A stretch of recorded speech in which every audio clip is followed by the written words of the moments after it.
Hi friends, we're back for Sunday school. I hope that you had a great Easter and that you had a lot of fun with your family celebrating the resurrection and the empty tomb. We're back looking at the story of Noah, and I'm really excited to kind of take it to the next level. So today we're going to think more about those promises that Noah made to God and God made back to Noah in the form of a rainbow. One of my favorite things. So all of these rainbow promises are things that were a two-way promise. God made a promise to Noah saying he would never do this to the earth again. And God asked for some promises from Noah in return. The first was to protect all the animals, and we talked about that a few weeks ago. And today we're going to talk about the promise that Noah's wife made, okay?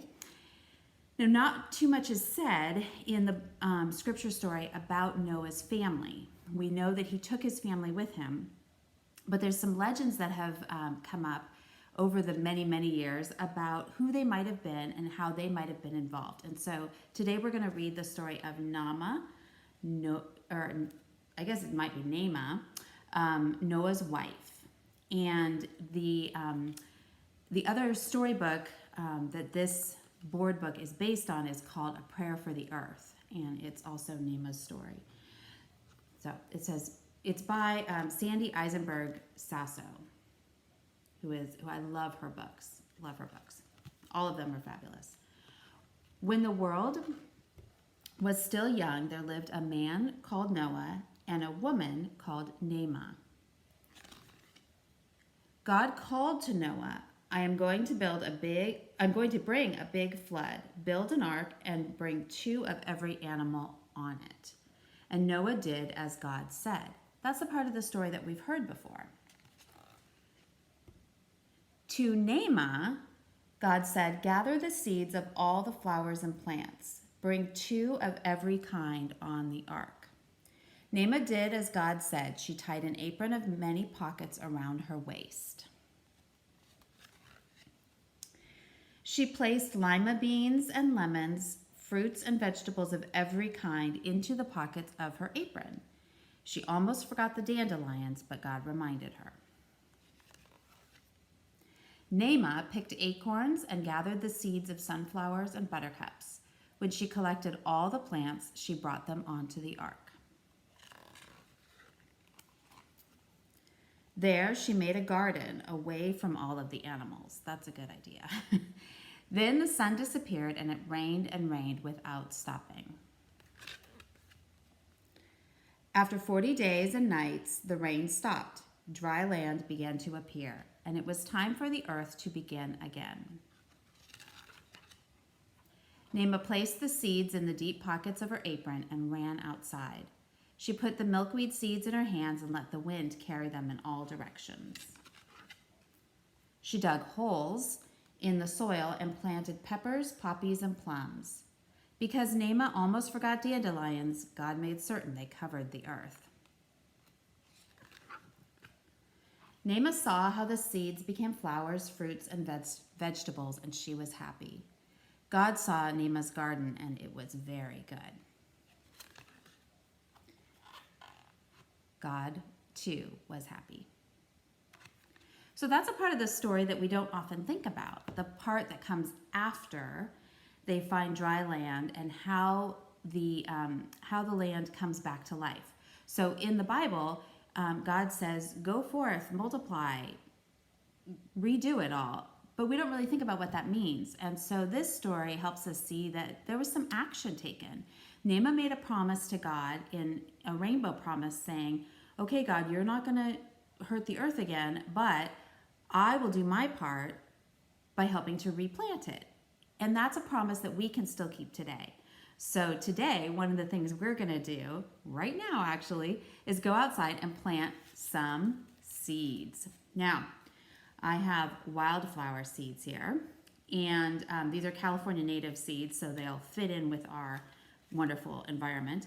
And we're going to go out into the garden and plant them. And I hope that if you have some seeds at your house, maybe you've been thinking that you're going to plant some vegetables or something like that, that you'll go take some time this week and plant in your yard. Even if you just sprinkle wildflower seeds and see what happens. That's kind of a fun way to do it. But you can be very intentional about it and plant tomato plants or plant flowers in your flower bed. Whatever you do, you're helping keep that rainbow promise to replant the earth and keep it healthy. Take good care of it. Let's go outside. All right, we're out in the garden now. It's a beautiful day out here. And Jack has done such a beautiful job of helping our garden just grow naturally that there's a lot of beautiful stuff out here. But we're going to add some wildflowers to it. One of the things I love about this packet of seeds is that it has seeds that will grow now and just grow for this year, and then it has some that will grow again next year too. So we plant them now and it really just keeps on coming and coming. So it's going to be really great. So let's take a look at the garden. All right, so here we are out by the garden, and we're gonna fling some seeds. I don't know if you can see them flinging into the open areas. It's hard to know where they'll grow best, but I'm hoping that God will have a little help in that. Can you see them flying out there?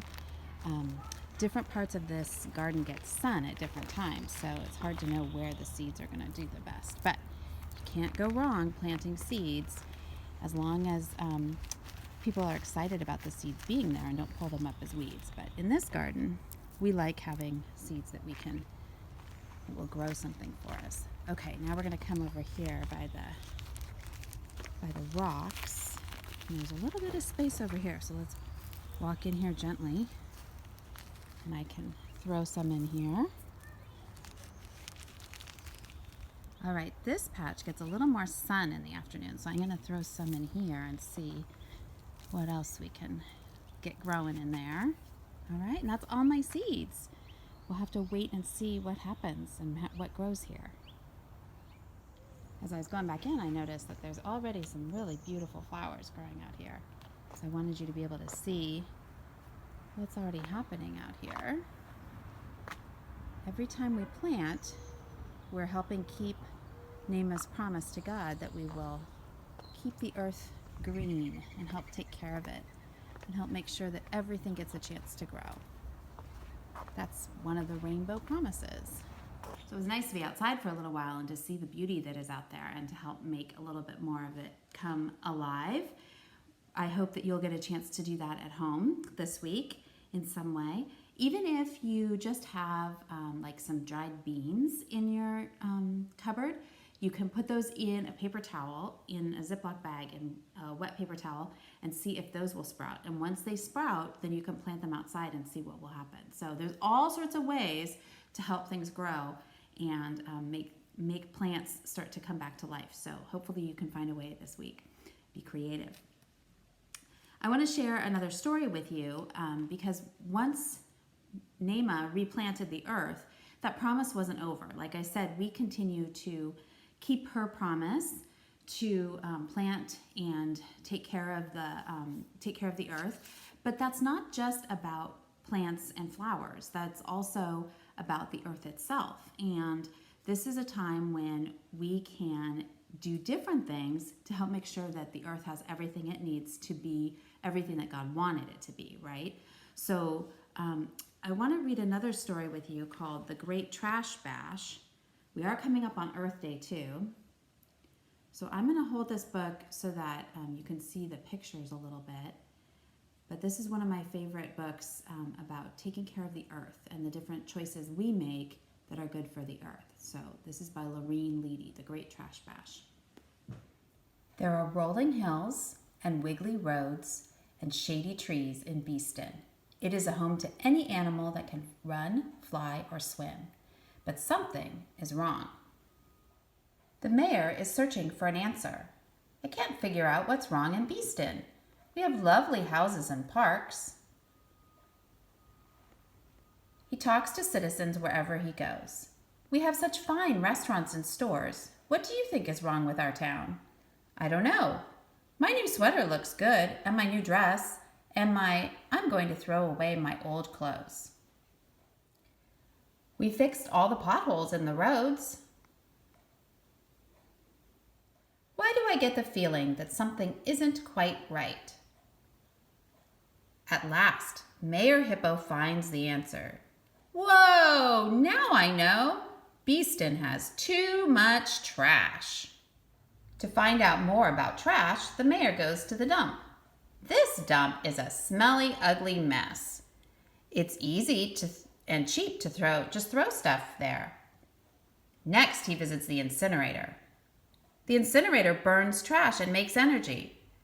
It makes air pollution too. The landfill is the last stop. It seems awful to spread trash over the land. What will happen when this landfill is full? We'll cover the trash with dirt and plant trees to make a park. But where will we put our trash then? We have to do something fast. Mayor Hippo calls a town meeting. What can we do to solve Beeston's trash problem? Dump the trash in the next town. They don't want it either. Dump it in the ocean. That pollutes the water. Blast it to the moon.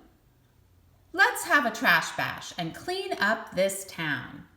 Yeah, let's do it. At the meeting, the animals think of ways to solve the trash problem. They start to make changes in their everyday life. Let's make less trash. Look at these fancy packages. Soon they'll just be fancy trash. We can buy in bulk instead. We'll scoop the food into plain paper bags. I only buy returnable bottles. I use the same bags over again instead of throwing them out. No thanks, I don't need a bag. Citizens take out their tools. Let's fix the old instead of buying the new.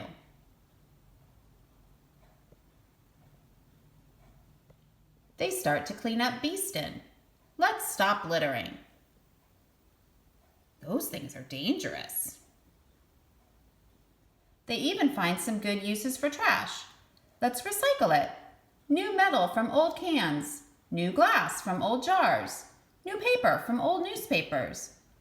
These food scraps will turn into soil in the compost bin. Soon the town opens a recycling center. Grand opening. Where did you get the wood to build this? It's recycled. In the recycling center, the trash is sorted out. What happens to this stuff now? We sell it to companies that use it to make new products. Life is looking a lot better. Let's celebrate. These party supplies are made from recycled paper. Bash the trash. There are rolling hills and wiggly roads and shady trees in Beeston. It is a home to any animal that can run, fly, or swim. Beeston is a beautiful place. They did it. They cleaned up the trash and they made better choices about how they use their things so that their city will stay beautiful. So what's interesting about this book is that it was written in 1991, so almost 20 years ago. And at the back, it has a list of some ideas for cutting down on trash. Now, as we read that story, a lot of those things we have incorporated into our everyday lives pretty well in the last 20 years. Things like using dishes instead of disposable cups and plates. We always try to use reusable things if we can. Keep junk mail for scrap paper or recycle it. Buy products made from recycled materials, and a lot more companies are selling products that are made from recycled materials than they were 20 years ago. Avoid buying products with several layers of packaging. Have you ever bought a toy and it's about this big, but it comes in like 50 layers of plastic? All of that plastic ends up in the landfill, and that can hurt the earth. So over the last 20 years, we've been making a lot of these choices to try and influence how our actions are affecting the earth, right? So trying to do things that are better in the long run for our earth. Buy beverages in reusable bottles, or use a reusable water bottle. Reuse a large envelope by attaching a new address label. Have you ever stuck a sticker over the envelope to mail it again? Recycle. Pick up litter on roadsides. So which is something that we can do, pick up our own trash. Donate extra clothes and toys to charity so that they get reused instead of ending up in the landfill. Buy new products only if you really need them. Now, this is one that's really, really hard because it's really easy to just call call out to mom and say, hey, I need a new something, when in actuality, my old one might work. I just might have to fix it. So we saw that in the story. And use both sides of the paper. So a lot of our printers now, which they didn't 20 years ago, can print on both sides of the paper, and that helps save paper. Think about that. So a lot of these things that they're suggesting we can do. What I'd like to point out is that some of the things that they're suggesting that are natural to us, now in the time of coronavirus, we've actually had to backtrack a little bit on it. So I want to say something about that so that when we're done with this crisis, we can think about our actions pretty carefully. Things like reusable grocery bags. I have a whole box of reusable grocery bags in my car that I just have with me for whenever I go to the store. And ever since the virus broke out and we've been nervous about where it might be and how it might be living on the things around us, the stores have stopped letting us use our reusable bags because they're worried that it might have the virus on it and they don't want to spread the virus.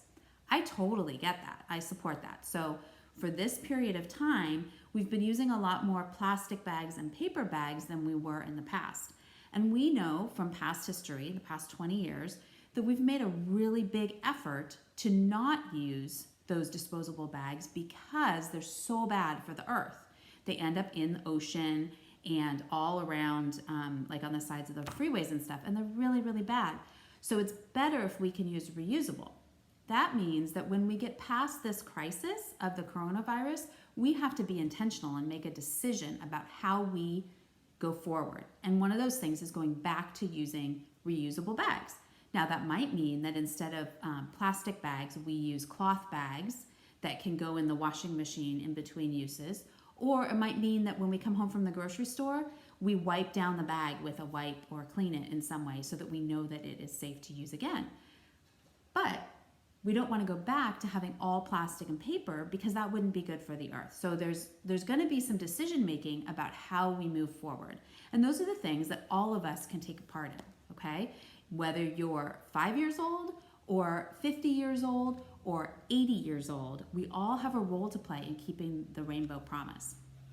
Now, I'm going to go outside again, and this is something that I've noticed over the last few days when I've been out walking, is that because we're not outside so much right now, a lot of trash is kind of blowing around. So I'm going to take a walk around the church here, and I'm going to put my gloves on and see if I can pick up some trash, because just because we aren't outside doesn't mean that the earth needs all of that trash sitting on it, and the animals might eat it and things like that. So that's going to be what my action today. I can't use my reusable bags today because of the coronavirus, but I can go pick up some trash. So I'm going to go outside and do that, and then I'll be right back.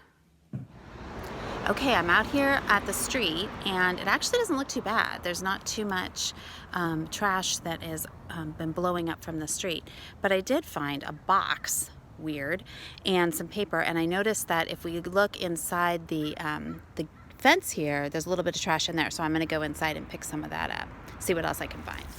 So I'm finding some pieces, but the biggest part when I've gone to do beach cleanups and stuff is to find the little stuff like this. Oh, this is even attached to something, because that's the kind of thing that would be exciting to a bird, and we don't want them to eat it. So part of, and same with this plastic piece, part of cleaning up the trash is taking care of the earth, but it's also taking care of the animals.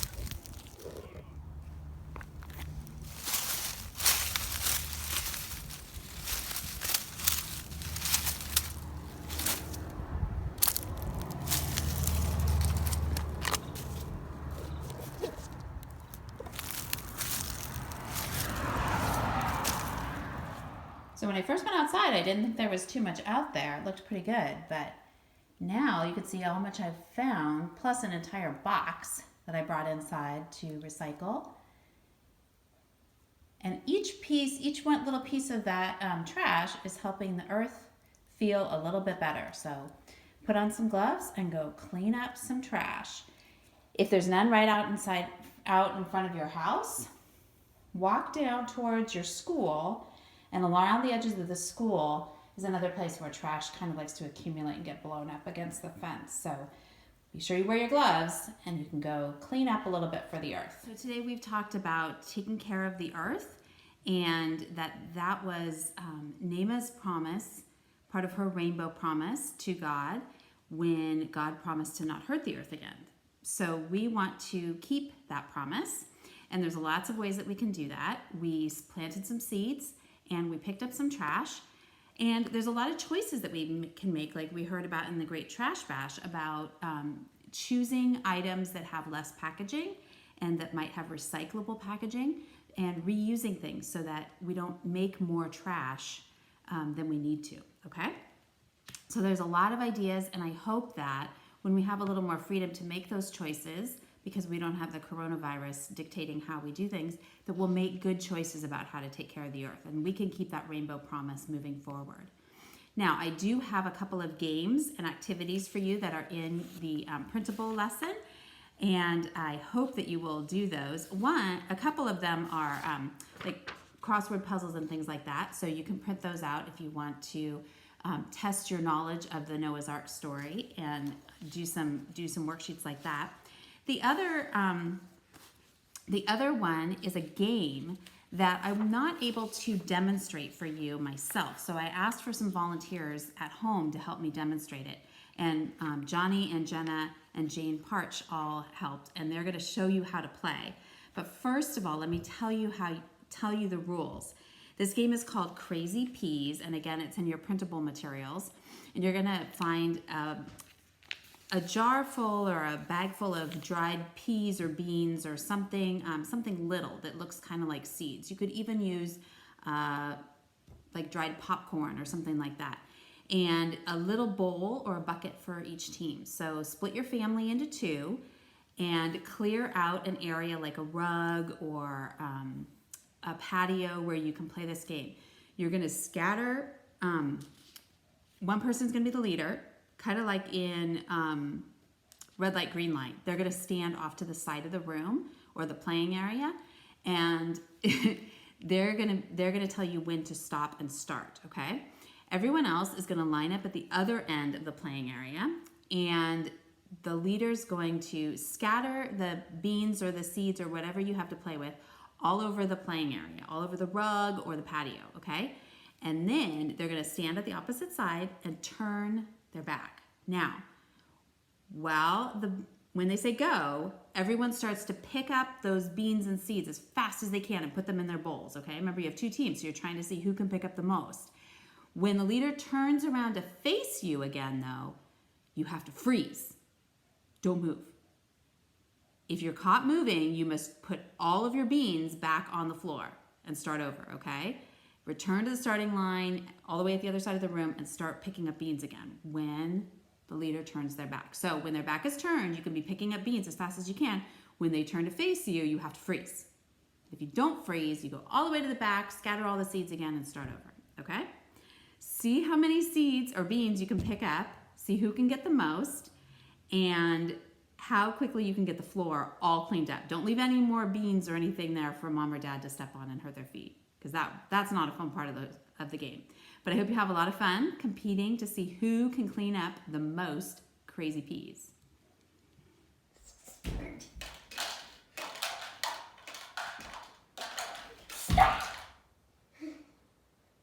Okay, start. Stop.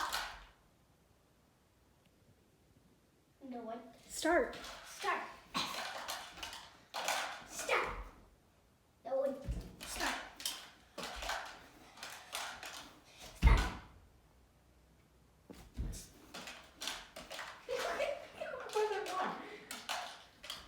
Start. Oh, Jane.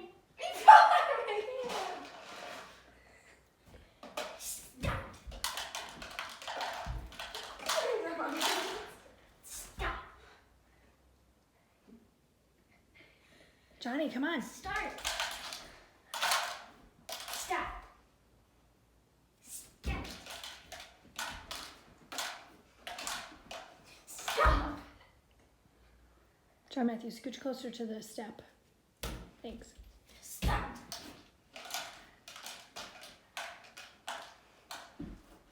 Stop.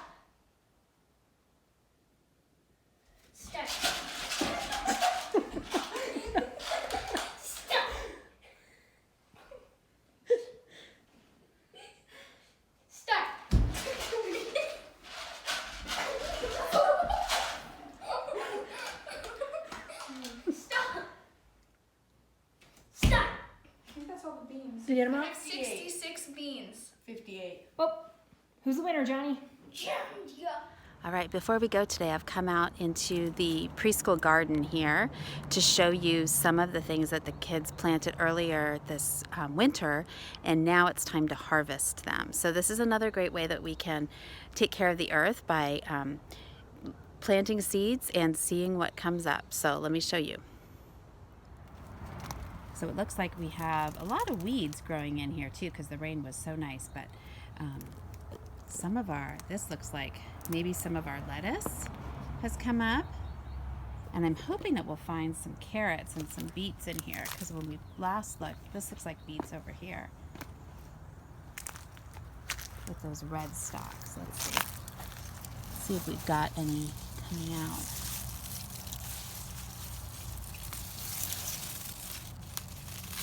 Oh, the beet didn't quite grow. But we could use the greens for something. So I'm going to spend some time out here today in the sunshine and taking care of our garden. And I hope that you will find some ways to get out in the sunshine this week and take care of the earth. I'll see you next week, friends. Bye-bye.